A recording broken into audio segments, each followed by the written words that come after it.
भक्त हुए जयमल। क्या नाम था? जयमल। ये मीराबाई के चचेरे भाई थे।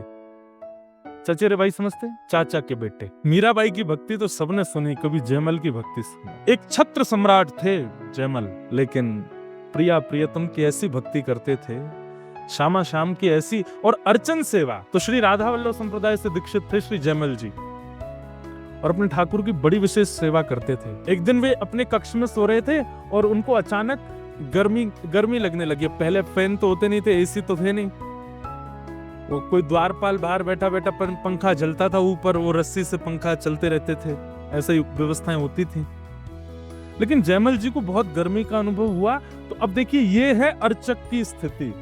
उसको जो अपने लिए फील होता है वो अपने लिए नहीं करता तैयारियां, वो ठाकुर जी के लिए करने लगता है। जैसे ही उसको पंखा चल रहा था और रात में सोते सोते जयमल जी को थोड़ी गर्मी सी लगने लगी, तो मन में विचार करने लगे, जब मुझे इतनी गर्मी का अनुभव हो रहा है, मेरे ठाकुर जी को कितना हो रहा होगा। हमारी स्थिति कैसी है? हमारे साथ कुछ भी होता है, हमारे नेत्रों को, कानों को, नासिका को, जीव को, त्वचा को, पंच इंद्रियों को कुछ भी अनुभव होता है, हम अपने लिए परिवर्तन करते हैं। पर एक अर्चक भक्त को कुछ भी फील होता है, वो ये कहता है कि ये मेरा नहीं है, ये मेरे ठाकुर जी संकेत कर रहे हैं मुझको। तो जयमल को जब गर्मी लगी तो उसको संकेत ऐसा नहीं लगा कि उसको लगी, उसको लगा मेरे ठाकुर को शायद गर्मी लग रही है। और जयमल जी ने तुरंत क्या किया? हमारे यहाँ खस होता है, खस की बढ़िया टाट बनवा करके एक झोपड़ी जैसी, एक हट जैसी बनवाई, और उसमें खूब सारा पानी का छिड़काव किया।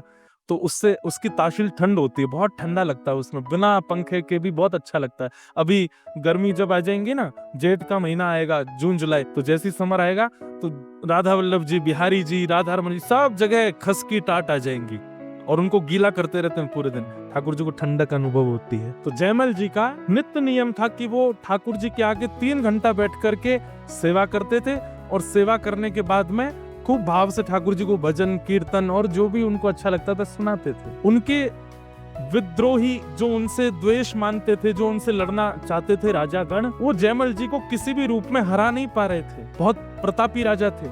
तभी किसी ने जाके बताया, बोले जयमल जी को हराने का एक ही उपाय है। बोले क्या? ये सुबह इतने बजे से इतने बजे के बीच में अपने ठाकुर की सेवा में होते हैं, और उस समय ये कुछ नहीं करते। सख्त आदेश है पूरे राजभवन को कि इतनी देर, जितनी देर मैं सेवा में रहता हूँ, मुझे कोई भी आकर के कुछ कहेगा नहीं। केवल राजमाता का अधिकार है मंदिर में आकर के वो मुझे कुछ संकेत कर सकती हैं, बाकी किसी का भी प्रवेश नहीं। अपनी पत्नी को भी नहीं आने देते थे। तो उनके जो शत्रु राजा थे, उनको पता चल गया कि जयमल इतने से इतने बजे तक पूजा करते हैं। उन लोगों ने उसी समय आक्रमण किया उनके राज्य पर आक्रमण हुआ। चारों तरफ से सेनाओं ने घेर लिया। मंत्री, महामंत्री, सेनापति दौड़े दौड़े, सब बोले क्या करें। बोले ये तो वो काल है जिसमें राजा पूजा में बैठते हैं, और अभी तो काल शुरू हुआ है, अगले 3-4 घंटे तक वो सेवा में रहेंगे। अब क्या करें? इतनी देर, जितनी देर वो सेवा में रहेंगे उतनी देर में तो ये पूरा राज्य लूट जाएगा। दौड़े दौड़े मंत्री गए राजमाता के पास, माँ आप ही जयमल जी को कहो कुछ करें, वो सेवा में बैठे हैं ठाकुर जी की में। राजमाता को अधिकार था, लेकिन इतना भी नहीं था कि कुछ बहुत बड़ा निर्णय लेने के लिए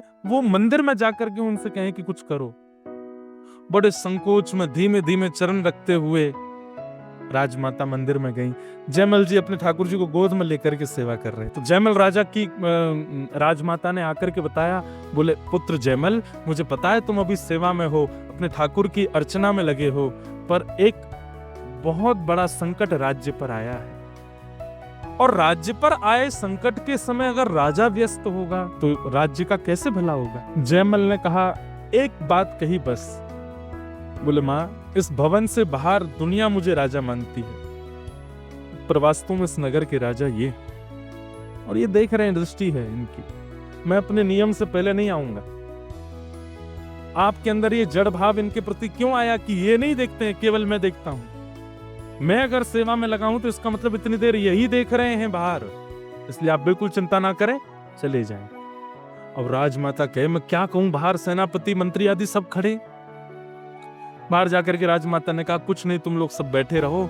जयमल तो बोलता है कि उसके ठाकुर देख रहे हैं सब। यहाँ राज्य के सब लोग, माताएं बहनें अपने घरों में चली गईं, बच्चों को संभालने लगी, सब रोने लगे, चीखने लगे, अब हमारा कुछ नहीं होगा। राजा को कोसने लगे, हम कैसे राजा के सानिध्य में रहती हैं, राज्य पर आए संकट के समय और मंदिर के भीतर जाके बैठ गया है। ठाकुर जी ने मन में विचार किया इसका इतना विश्वास है मेरे प्रति और मेरी सेवा इसका सर्वधन है। उसके आगे अगर राज्य भी लुट रहा हो तो इसको कोई दिक्कत नहीं है। आज इसकी रक्षा हम ही करते हैं। और ठाकुर जी ने एक दिव्य रूप धारण किया, एक राजा का वेश धारण किया, किरीट धारण करके, धनुष लेकर के, बाण लेकर के ठाकुर जी घुड़साल में गए और राजा का निज घोड़ा जो था उसी पर ठाकुर जी बैठ गए और घोड़े को लेकर के राजभवन के ऊपर गए और ऊपर जाकर के वहां से पूरी सेना को देखने लगे। सेना को दिख रहा है कि कोई खड़ा है ऊपर छत पर राजभवन के, और वहीं से एक चाबुक मार करके छलांग मारी, सीधे पहुंच गए रणभूमि में। अकेले, कोई भी नहीं साथी, कोई और नहीं, ठाकुर जी गए। तस्कर से एक बाण भी नहीं निकाला और पूरी सेना को तबाह कर दिया। कैसे? अपने नेत्रों से, केवल अपनी मुस्कान से। सेना आती है लड़ने के लिए, धनुष बाण चढ़ा चढ़ा करके, तलवार उठा करके, और जैसे ही ठाकुर जी के पास पहुंचती है, ठाकुर जी उस सेना को देख करके हंस जाते हैं। जैसे ही हंसते, सारी सेना गिर जाती है, मोहित होकर के गिरने लगी। धीमे धीमे धीमे धीमे सारी सेना ऐसी पस्त होती रही। जो मुख्य प्रमुख राजा था उसके पास जैसे घोड़ा लेकर के पहुंचे, वो देखने लगा, बोले ये कैसा अकेला व्यक्ति पूरी सेना नष्ट करता आया है। उसके सन्मुख जाकर के ठाकुर जी ने अपनी भौएं थोड़ी सी हिलाई, अपने मुख की एक मधुर मुस्कान से कुछ, ठाकुर जी एक्सप्रेशन किंग हैं हमारे ठाकुर जी, ऐसे ऐसे एक्सप्रेशन बनाते हैं, बहुत सुंदर है। ठाकुर जी ने पूरी सेना को अपनी केवल रूप माधुरी से मोहित कर दिया। सब पस्त होकर के गिर पड़े। यहां जयमल की पूजा पूरी हुई।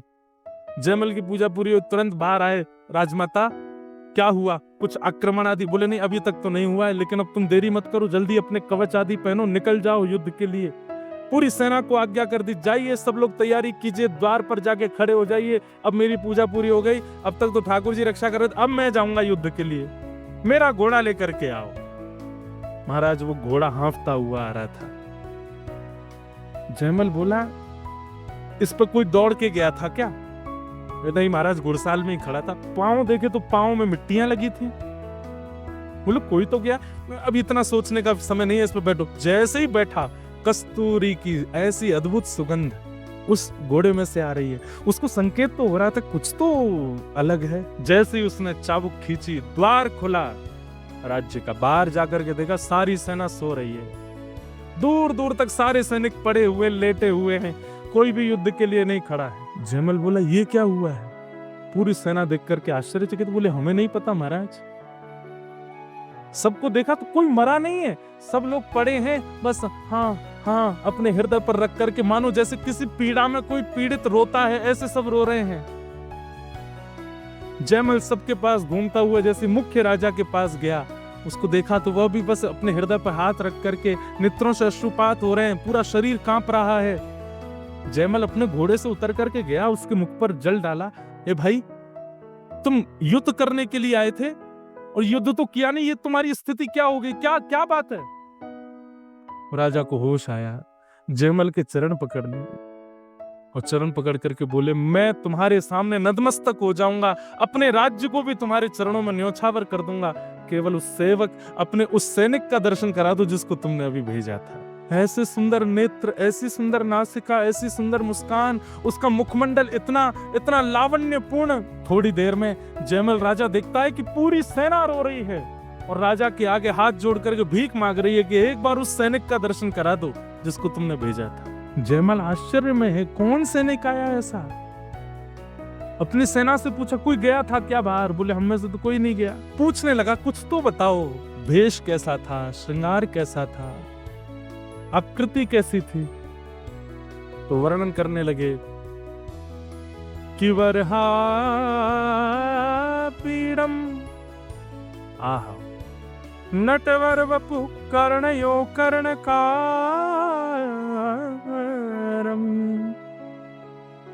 बोले सैनिक तो धनुष बाण लेकर के चलते हैं, पर उसके धनुष बाण तो तस्कर में रखे थे, धनुष लटका ही हुआ था। दूर से घोड़े पर बैठ करके आया, नेत्र चलाता हुआ, मधुर मुस्कान करता हुआ, सांवरा सलोना स्वरूप, और उसने जो मुकुट पहना था उस पर भी मोर पिच्छ लगा हुआ था, अद्भुत पीतांबरी थी। और सुनो, घोड़ा यही था जिस पर तुम बैठ के आए हो। ये सुनते ही राजा को कस्तूरी की सुगंध, घोड़े का हांफना, उसके पैरों में मिट्टी लगी होना और इन लोगों की मनोदशा होना, ठाकुर जी जैसा सैनिक का स्वरूप बताना, कोई और संशय नहीं आया। दौड़ करके गया और अपने निज सेवा के ठाकुर जी को जाकर के जैसे ही देखा, सेवा के ठाकुर जी तो वैसे ही खड़े थे जैसी उसने सेवा करी थी, लेकिन पीछे जाकर के देखा तो तश्कर में बाण रखे हैं और धनुष भी रखा है। जब मैं समझ गया, बोले जितनी देर में सेवा में था ठाकुर जी गए थे और ठाकुर जी जाकर के पूरे युद्ध को संभाल के आए।